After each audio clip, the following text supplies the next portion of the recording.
बिस्मिल्लाहिर्रहमानिर्रहीम। मैं हूं नवी सती और बात करेंगे, जैसा कि आप जानते हैं कि आल्दो के इस वक्त जो सियासी पारा है वो इंतहाई गर्म है, क्योंकि कल से जो सूरत देखी आपने ज़मान पार्क से वहाँ पर क्या हुआ, इस्लामाबाद में क्या हुआ, और यह भी बताया जा रहा है कि एक तरफ इलेक्शन की तैयारियाँ हो रही हैं और दूसरी तरफ इलेक्शन की भरपूर तरीके से कोशिश की जा रही है कि इलेक्शन जो है वो KP और पंजाब में ना हो।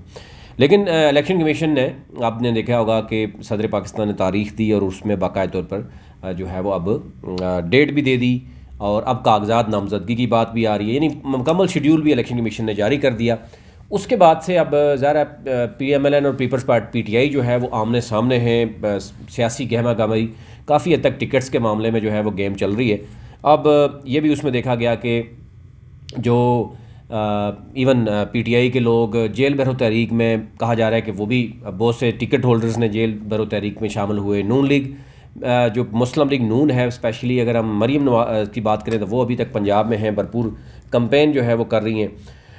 इस वक्त जो डिटेल है मैं आपसे शेयर करूंगा। हमारी टीम ने इस पर पूरा कम्प्रिहेंसिव एक डिटेल की है और हम कोशिश करेंगे कि आपको पंजाब के टोटल जो है, यानी टोटल 371 सीट्स हैं, उसमें से 297 पर डायरेक्ट इलेक्शन होता है पंजाब में। इसी तरह KP और पंजाब की आपको एक एक सीट के बारे में हम बताएंगे कि 2013 में कौन जीता, 2018 में किसने सीट जीती और 2023 में एक्सपेक्टेड क्या है। इसके ऊपर हम कंप्लीट आपको कोशिश करेंगे। अच्छा, पंजाब के हवाले से कुछ बता दें आपको कि 2013 में क्या पोजीशन थी, 2018 में क्या पोजीशन थी। एक तो यह है कि टोटल जो सीट्स हैं पंजाब की 371, सबकी नज़रें पंजाब पे हैं, यानी पंजाब सबसे बड़ा सूबा है, तकरीबन 12 करोड़ की आबादी है। नेशनल असम्बली की भी सीट सबसे ज़्यादा जो है वो पंजाब में है। तो पंजाब ही असल बताया जाता है कि जनाब जिस जो सीट्स निकालता है वो कामयाब हो जाता है। तो इस वक्त मुस्लिम लीग नून कहाँ खड़ी है, PTI कहाँ खड़ी है, इस पर डिटेल देते हैं। 371 के जो टोटल ऐवान है उसमें 297 डायरेक्ट जिस पे इलेक्शन होता है, बाकी जो मखसूस नशस्तें भी होती हैं। 186 मेजॉरिटी चाहिए होती है, यानी जो भी पार्टी जो है वो जीतती है। अच्छा, अगर आप थोड़ा सा इसके जाएँ तो आपने देखा होगा कि जो PTI के पास 180 के करीब सीट्स थी, कहा जा रहा था कि 6 उनको करनी पड़ेंगी, तो 186 करके वो असम्बली तहलील करेंगे और वो असम्बली तहलील नहीं कर पाएंगे अगर पूरे नहीं करेंगे। लेकिन एनी हाउ उन्होंने पूरे किया और वो तहलील कर दी। नून लीग के पास 167 थी, उनको 19 सीटें चाहिए थी। एनी हाउ PTI इसमें कामयाब हुई, असम्बली तहलील हो गई, उसके बाद अब इलेक्शन होने जा रहा है। अगर वोट बैंक की बात करें तो 33.72% जो है वो PTI, लास्ट टाइम जो हमारे पास डाटा है उसमें वोट PTI ने लिया, और 31.88 यानी तकरीबन, यानी एक तरफ 34 कर लें, एक तरफ 32 कर लें, 2% का फ़र्क है कि PTI ने ज़्यादा वोट लिया है। एनी हो तकरीबन 1 करोड़ 11 लाख वोट PTI का बनता है और 1 करोड़ 55 लाख जो है वो मुस्लिम लीग नून का बनता है। अच्छा, अब आ जाते हैं 2018 में जो पोजीशन थी और 2013 पोजीशन थे, वो भी आपके सामने रखते हैं। अच्छा, 2000 जो अगर हम देखें 2018 का मेरे पास जो रिज़ल्ट आ रहा है उसमें मुस्लिम लीग नून की 132 थी, PTI की 121 थी, और PMLQ जो है वो उसकी 7 सीट्स थी, पीपल्स पार्टी की 6 थी, और बाकी इस तरह आपको पता होगा आज़ाद बड़ी तादाद में लोग आए हैं जिनकी वजह से PTI ने हुकूमत बनाने में कामयाब भी रही। लेकिन उसके बाद जब 9 अप्रैल के बाद चेंज हुई, यानी रजीम चेंज जिसको कहा जा रहा है, उसके बाद फिर मुस्लिम लीग नून ने जो किया, लेकिन क्योंकि उसके बाद कोर्ट में मामला गए और चीज़ें निकली। अच्छा, अब आ जाते हैं 2018 की मैं बात करूँ। 2013 था उसमें मुस्लिम लीग नून के पास 206 सीट्स थी, जो कि यानी 2018 में वो कम होकर 132 रह गई। अब मुस्लिम लीग नून ज़ाहिर है वो ये कहती है कि 2013 में ज़रा PTI की सिर्फ 19 सीटें थी, काफ लीग की 8 सीटें थी, इसी तरह पीपल्स पार्टी की कम थी, 2 सीटें थी, और JUIF और JI और BNP और इनकी एक सीट जो है ना ओवरऑल थी। अब मुस्लिम लीग नून ये समझती है कि जब 2018 में इलेक्शन हुए तो उनको उस तरीके से कंपेन नहीं करने दी गई तो उनके वोट कम आए। लेकिन अब पोजीशन बिल्कुल चेंज हो गई है। अब जो बयानिया है मुस्लिम लीग नून का या PDM के पास, वो बड़ा मुश्किल हो गया।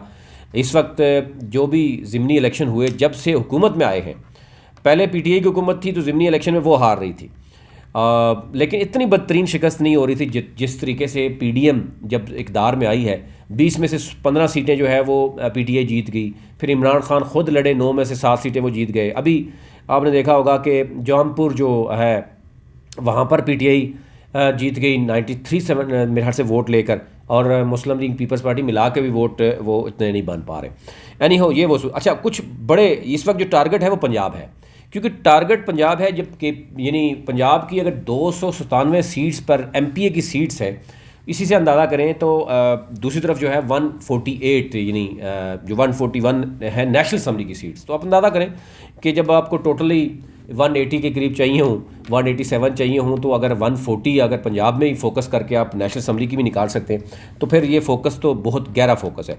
अच्छा, इसमें जो सबसे अहम जो है जिन पर फोकस किया गया है, पंजाब के जो अजला हैं उनमें से कुछ अजला हैं बहुत बड़े अजला, जिसमें लाहौर सबसे टॉप पे है, 30 एमपीए की सीटें हैं वहाँ पर, और 11-12 जो है वो नेशनल असम्बली की सीट्स भी हैं।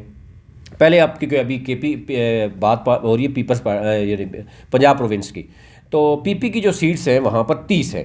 तो जो बड़े सूबे हैं मैं आपको शेयर करता हूँ, जो बड़े डिस्ट्रिक्ट हैं, एक तो लाहौर की 30 हैं, उसके बाद अगर आप देखें तो फैसलाबाद की 21 है, इसी तरह गुजरांवाला की 14 है, रावलपिंडी की 15 है, रहीम यार ख़ान की 13 हैं, मुल्तान की 13 हैं, मुजफ्फरगढ़ 12 हैं, सियालकोट 11 हैं। बाकी जो है वो छोटे मतलब सूबे हैं, डिटेल में आपसे अगर आप चाहते हैं तो मैं आपसे शेयर भी कर लूँगा, क्योंकि हम एक एक चीज़ उसमें जाएंगे। बावल नगर है, बावलपुर 8 और 10 हैं, फिर शेखुपुरा में 9 हैं, इसी तरह जो बाकी जो इज़रा हैं उनकी पूरी डिटेल जो है आपसे शेयर कर लेंगे। अच्छा, अब बात हो रही है कि इन तमाम तर सूरत में फ़ोकस क्या होगा। अब कहा जा रहा है कि पीटीआई ने तो अपनी तमाम तर जो तैयारियां हैं, आलमोस्ट उनकी 90% तैयारियां मुकम्मल हो चुकी हैं, वो टिकट की तकसीम के करीब पहुंच चुके हैं, और ये भी कहा जा रहा है कि मैक्सिमम 90% तो फैसला भी हो गया है। अब ज़ाहिर है चंद सीटें ऐसी होंगी जहां पर पीटीआई को मुश्किलात ज़रूर हैं कि अगर किसी एक को टिकट मिलेगा, दूसरी तरफ से ज़रूर जो है वो रेजिस्टेंस आएगी। मुस्लिम लीग नून को एक तो यह है कि जहाँ पर इस वक्त राजा रियाज ग्रुप मौजूद है, वहाँ पर मुस्लिम लीग नून टिकट देती है तो उसको भी शिकस्त होती है, और अगर मुस्लिम लीग नून उनको टिकट नहीं देती तो वहाँ पर क्या सूरत होगी। मुस्लिम लीग नून के जो पहले से मौजूद लोग हैं वहाँ हारे हैं, वो अलग से जो है वो चाह रहे हैं कि उनको टिकट तकसीम। तो एक तो ये है कि आल्दो के ये कोशिश तो हो रही है कि इलेक्शन ना हो, लेकिन क्योंकि अब शेड्यूल भी आ गया है, सुप्रीम कोर्ट के अहकामात भी हैं, अब किस हद तक अहकामात से भागा जाएगा, अब ये भी कुछ भी कहना कबल इस वक्त जो है वो हो सकता है। एनी हो मैं अगर आपको ओवरऑल बताऊं कि इस वक्त जो सूरत है, जो आपका शुरू होता है PP1 अटक से शुरू होता है, और ये होता हुआ जो है वो एंड में, अगर मैं आपसे शेयर करूं पूरा डाटा, क्योंकि इतना लंबा हो जाएगा प्रोग्राम, में उस तरफ जाना नहीं चाह रहा कि हम इसको ताकि जो चीज़ चाहिए होगी वो हम उस तरफ जाएंगे, यानी विहाड़ी, टोबा टेक सिंह, उस तरफ जो है वो हम ये देख रहे हैं कि जो लास्ट उस तरफ मुजफ्फरगढ़ है तो वो 279 तक जाता है। फिर इसी तरीके से जो बाकी हैं यानी 267 जो है वो रहीम यार ख़ान उस तरफ जाता है, यानी ये अटक से शुरू होता है, रावलपिंडी से होता हुआ जो है वो इस तरीके से जाता है, यानी जो पंजाब प्रोविंस की जो सीटें हैं PP1 से शुरू होती है। मैं फ़र्दर कोशिश करूँगा कि नेक्स्ट उसमें आपसे जो रावलपिंडी और अटक की जो 20 सीटें हैं वो आपके सामने रख दें कि उसमें PMLN ने कितनी सीटें निकाली, PTI ने कितनी निकाली, आज़ाद ने कितनी निकाली, वो नेक्स्ट उस अगली वीडियो में आपसे शेयर करूँगा। चैनल को ज़रूर सब्सक्राइब कीजिए ताकि हर नई आने वाली वीडियो आप तक पहुँच सके, और कोशिश हमारी होगी कि KP और पंजाब के जो अभी इलेक्शन होने जा रहे हैं उसमें हर एक कंस्टिट्यूंसी में जो टिकट होल्डर से लेकर जो मुकाबला है, पहले कौन जीता 2013 में, 18 में कौन जीता, 2023 में क्या चल रहा है, काफ़ी चीज़ें चेंज भी हुई हैं, हल्के भी चेंज हुए हैं, वो आप तक जो है वो रख सकें। अभी तक लिए इतना ही।